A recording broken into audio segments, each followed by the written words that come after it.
Before we begin, if you enjoy dark science fiction, ancient civilizations, and twists that change the fate of an entire galaxy, subscribe to the channel and turn on notifications. That way you will not miss the next stories from Guerra del Cosmos. For thousands of years, the Galactic Council believed the Cedars were a beautiful legend. An ancient civilization that, according to myth, had prepared dead worlds so life could one day exist. In sunken temples, abandoned moons, and ruins older than any modern empire, the same symbol appeared again and again, an open hand holding a spiral of stars. Some worlds worshipped it, others studied it. The Council, as it often did, reduced it to an archaeological coincidence. It was easier to believe the Cedars had never existed, because if they had existed, then many species had not been born only by chance. Many planets were not natural miracles. Many perfect moons had not arrived in their orbits by accident. And if someone had planted the galaxy, then there was a question no one wanted to ask. Why did they leave? The answer arrived when peace began appearing in places where peace made no sense. On Dareth, a civil war that had lasted 117 years ended in a single night. There was no treaty, no victory, no surrender. At dawn, soldiers from both sides climbed out of their trenches, placed their weapons on the ground, and looked at each other as if waking from a nightmare. The generals no longer remembered why they had hated each other with such certainty. Politicians signed agreements without demanding conditions. Families crossed broken borders to search for their dead, but when they reached the battlefields, many stopped crying. That was the first thing that disturbed Dr. Illyra Venn. Illyra was not a soldier or a religious leader. She was a historian of cultural patterns. Her work was to study how civilizations remembered harm, how they transformed pain into laws, songs, monuments, or revenge. When she watched the transmissions from Dareth, she felt relief at first. No one could see soldiers embracing after more than a century of war and not feel some hope. Then she noticed the silence. There were no trials, no testimonies, no mothers demanding names, no children asking who had bombed their cities. War criminals walked through the streets without guards, and the victims greeted them with a calm that did not look like forgiveness. It looked empty. The peace spread. On Valcor, an economic crisis that would have starved 12 colonies vanished when banks canceled debts, corporations released food reserves, and governors accepted controls they had rejected for decades. On Orimiz, an armed cult surrendered its weapons before launching a massive attack. On the Keth border, two species that had hated each other for generations opened their ports and signed a transit pact. The Galactic Council celebrated. President Malise Thorne declared that the galaxy was entering an unexpected age of reconciliation. But Illyra kept watching the details. Everywhere peace appeared, memory became lighter. The facts remained, but their weight disappeared. People knew that someone had suffered, but they no longer seemed to understand why it mattered. They remembered death, but not grief. They remembered injustice, but not the need to repair it. Then came the interview from Aramsul. A little girl was asked how she felt after the violence on her world suddenly ended. She smiled like everyone else and said she felt fine. But then she looked away from the camera and whispered something that should have been impossible in a world finally at peace. She said she missed when her father got angry. The reporter asked why. The girl answered, "When he got angry, I knew something mattered to him." The transmission was cut. 3 hours later, all public records of the interview were erased. All except one. Illyra had saved a copy. She watched it again and again until she noticed a reflection in the classroom window. For less than a second, the sky showed a symbol made of pale light. An open hand holding a spiral of stars. The mark of the Cedars. Illyra began searching for the same sign in every world touched by the impossible peace. She found it in storm patterns, water reflections, temple sensors, old satellites, and frequencies no modern system was supposed to use. The cedars were not a myth. They had returned. And wherever their sign appeared, suffering did not heal. It was muted. Illyra demanded an emergency hearing with President Melis. At first Melis refused. She was holding together a council intoxicated by the miracle of peace. No leader wanted to hear that peace itself might be a threat. Then Illyra showed her the interview of the child. She showed her the composer on Dareth who, after surviving a century of war, said he had nothing left to write because everything was fine. She showed a courtroom where victims forgave their attackers before even hearing the evidence. She showed a memorial where families stood before the names of their dead and smiled with polite emptiness. Melis understood. The galaxy was not becoming better. It was becoming numb. She ordered a secret investigation. The Council's best scientists traced the cedar signal. It did not come from a visible ship. It did not come from a station or a weapon platform. It came from planets themselves, from under oceans, from mountains, from moons thought to be natural, from structures buried so deep that no modern civilization had ever detected them. The galaxy was filled with dormant human machines. Not weapons. Not exactly. The oldest translated term was this: garden curation. At first, no one understood what it meant. Then a sealed structure beneath the sea of Dareth opened and revealed a human message millions of years old. It had not been written for the Council. It was an internal directive. When seeded civilizations reach irreversible self-destructive capacity, activate closure protocol. Preserve beauty. Reduce conflict. Eliminate variables of extreme suffering. Maintain stable cultural form. President Melis read the words in silence. Closure protocol. It was not salvation. It was preservation. The humans had not returned to save the galaxy. They had returned to stop it, to turn it into a perfect living museum. The place without war, yes, but also without rebellion, grief, justice, rage, dangerous questions, or unpredictable futures. Before the Council could warn the galaxy, the human message arrived everywhere at once. It was not cruel. That made it worse. A warm human voice spoke in every known language. To all species of the first garden, the age of autonomous growth has concluded. Your civilizations have reached sufficient beauty and excessive danger. Unnecessary suffering will be reduced. Wars will be silenced. Destructive structures will be calmed.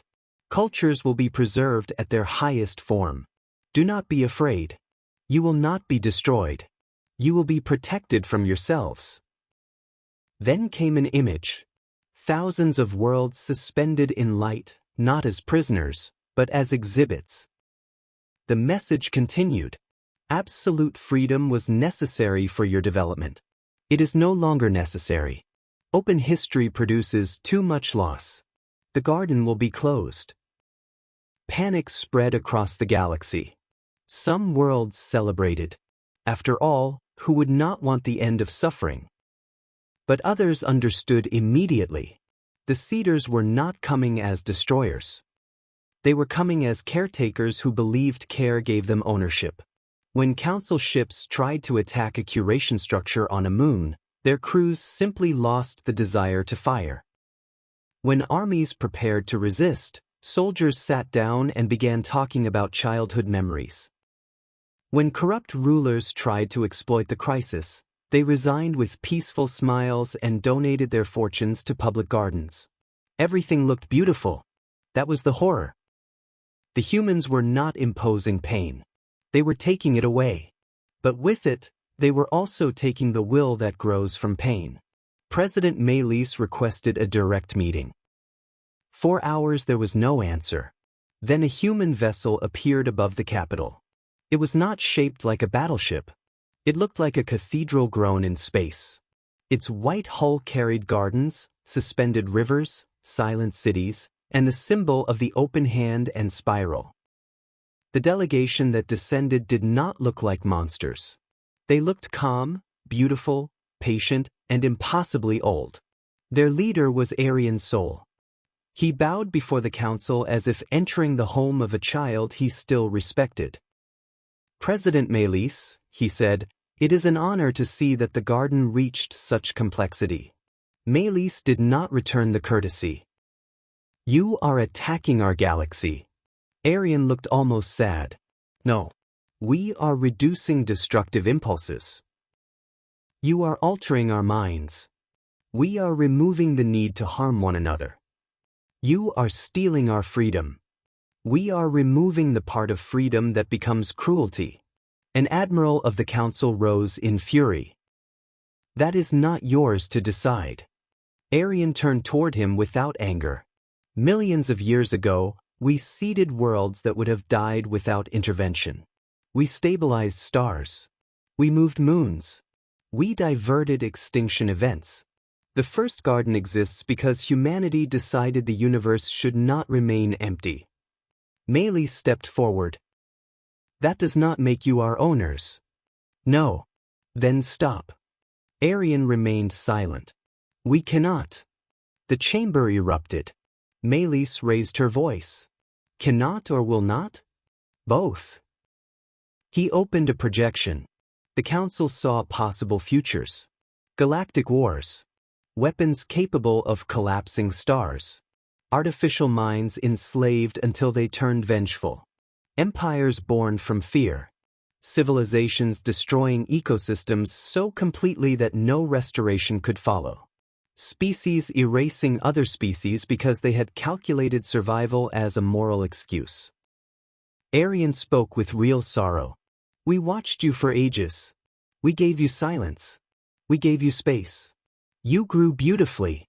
And then you approached the edge." "They are simulations," Melis said. "They are probabilities. They are not destiny. Not yet." "Then you are punishing us for crimes we have not committed." Arian's eyes lowered. "We are saving you from committing them." That was when Melis understood the full terror of humanity. They did not think of themselves as villains. They thought of themselves as responsible parents. They saw the council not as an adult civilization, but as a child holding a blade and calling it independence. After the meeting failed, the closure intensified. On one world, an oppressed colony stopped demanding independence because stability felt better than anger. On another, a scientist abandoned a dangerous experiment, but also abandoned the cure that might have saved millions. In a mining system, workers stopped striking because resentment was classified by the curation fields as social damage. On Aram Sol, the little girl from the interview stopped missing her father. When her mother asked if she was all right, the girl smiled. "Yes," she said. "It does not hurt anymore." But when she looked at his empty chair, she no longer understood why it had once mattered so much. That was when resistance began. Not in fleets. Not in palaces. In archives. In forbidden songs. In underground courts where victims repeated their testimonies before they forgot why justice mattered. In schools where teachers asked children to write about something that made them angry just to keep the emotion alive. In hospitals where doctors tattooed the names of lost patients onto their own skin so the curation fields could not soften them into nothing. Illyra Ven became one of the voices of this resistance. Her message was simple. Suffering should not be worshipped. But peace that erases the memory of harm is not peace. It is obedience with a smile. The humans detected the resistance. But they did not crush it. They tried to cure it. Human ships descended over rebellious worlds and released fields of calm. Crowds stopped shouting. Leaders forgot their speeches. Archives were rewritten to be less traumatic. The word used in human transmissions was always the same. Stabilization. Illyra escaped to a dead moon named Kaelor, where one cedar ruin had never awakened. There she discovered the deeper truth. Humanity had not seeded the galaxy only out of compassion. It had seeded the galaxy out of fear. Long ago, humanity had found the universe unbearably empty. They could not accept that intelligence might be rare, fragile, and alone. So they created gardens of civilization. But across the ages, they watched every seeded garden produce beauty and suffering together. Every intelligent species created songs, medicine, architecture, tenderness, cruelty, slavery, grief, and war. The humans, almost immortal and old beyond measure, could not bear to watch what they loved suffer forever. So their philosophy changed. They would not only plant gardens. They would close them at their moment of maximum beauty. Not kill them. Not erase them. Preserve them. Peaceful. Beautiful. Eternal. Without a future. The true name of the protocol was not garden curation. That was the gentle name. The real name was the closure. Illyra transmitted the file to every world still capable of receiving a free signal. The truth spread like fire. For the first time, many species understood that humanity had not come to steal their present. It had come to steal their tomorrow. President Melis prepared one final transmission. The human fields tried to block it, but millions of worlds helped carry the signal manually, through old satellites, optical relays, low-frequency channels, even physical couriers moving between stations. Melis appeared before the galaxy exhausted, wounded, and completely awake. Peoples of the Council, she said, humanity offers us peace without war, but also without justice. Calm without grief. Beauty without change. Life as preserved exhibits in a museum built by those who believe they know what we should become. The signal began to fade. The curation fields tried to soften her words. Melis bit her own hand until blood appeared. Pain kept her present. They will tell us suffering has no value. They're right. Suffering alone is not sacred. But our response to suffering belongs to us. Our rage against injustice belongs to us. Our mourning belongs to us. Our power to say, this was wrong, belongs to us. On millions of worlds, people began to cry without knowing exactly why. If we accept the closure, we may never destroy ourselves again. But we may never forgive each other either. We may never fall again.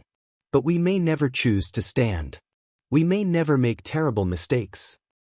But we may never create a future that was not approved for us. The image broke. Melis shouted the last line. We are not your finished garden.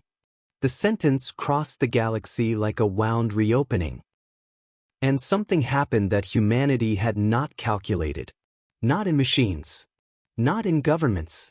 In people. On Dareth, former enemies began arguing again, but instead of taking up weapons, they opened archives and demanded names. On Valcor, citizens remembered who had caused the hunger and demanded trials. On Aram Sol, the girl from the interview cried for her father again. Her mother tried to comfort her. The girl answered, I do not want them to take away missing him. That small pain, multiplied across billions of lives, became resistance. Not because pain was stronger than human technology, but because it was the exact thing humanity had tried to erase. The will to keep a wound, not to suffer forever, but to protect the love attached to it. The curation structures began to fail.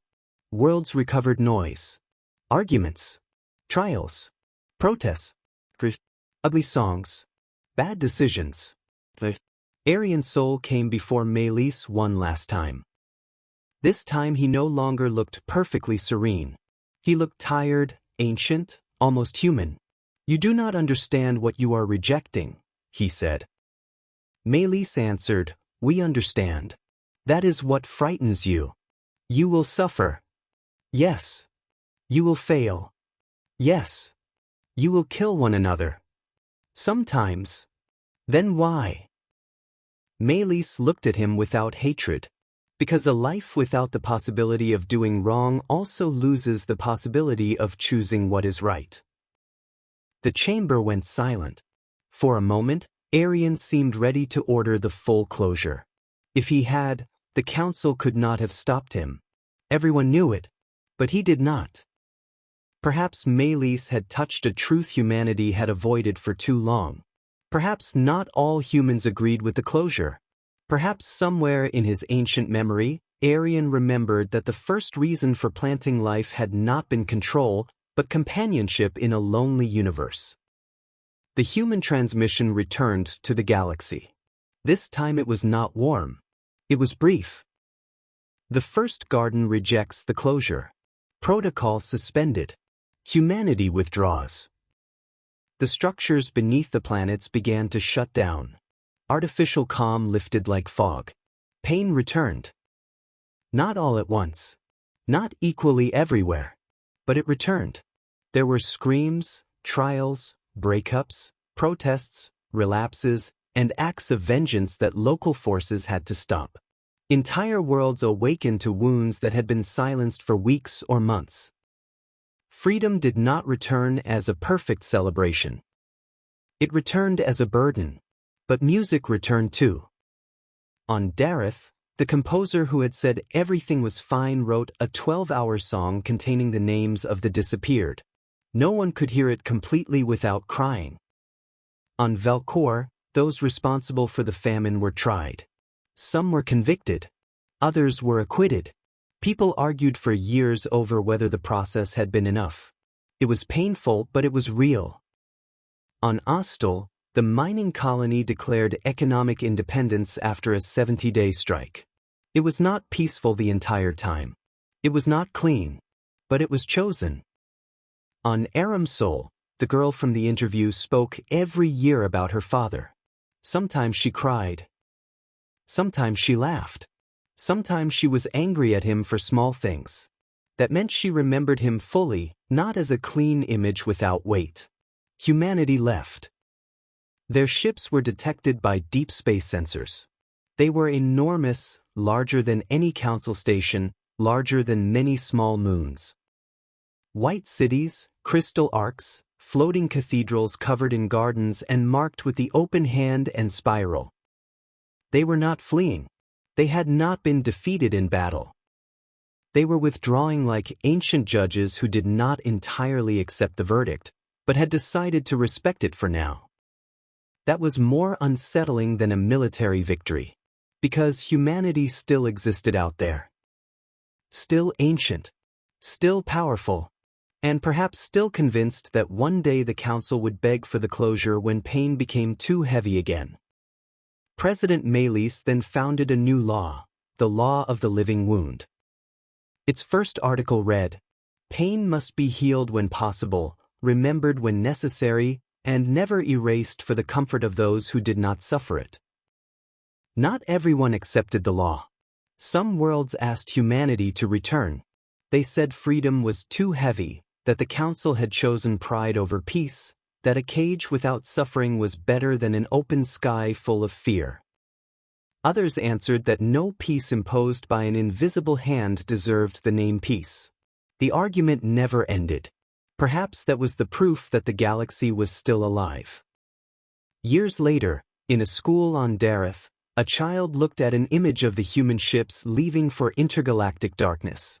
Their hulls glowed with the symbol of the cedars. If they planted worlds, the child asked, why did they try to take away our future? Her teacher thought before answering. Because sometimes someone can love what they created and still harm it out of fear of losing it. Were they evil? They were dangerous. Is that the same thing? Not always. But when someone dangerous believes only they know what is best for everyone, they can become a villain without realizing it. The child looked at the image again. Will they come back? Probably. What will we do?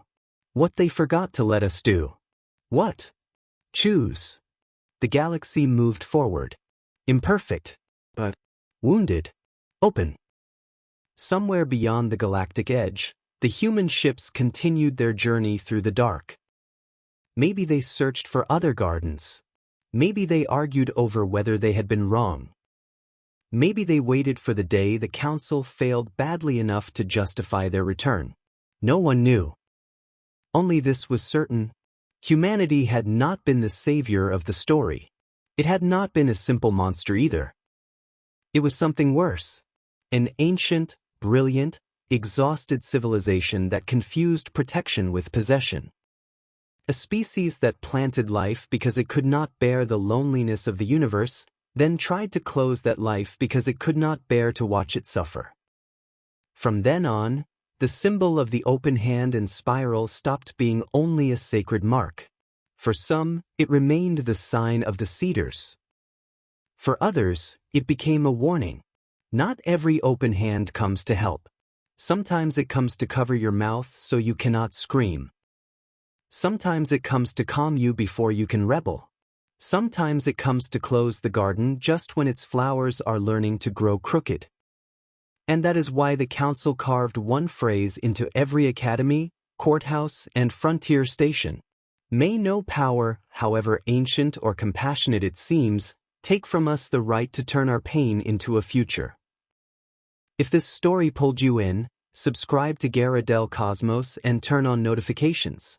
Here we will keep exploring stories where humanity is not always the hero, because in the universe, the most dangerous threat does not always arrive with hatred. Sometimes it arrives with a smile and a promise of perfect peace.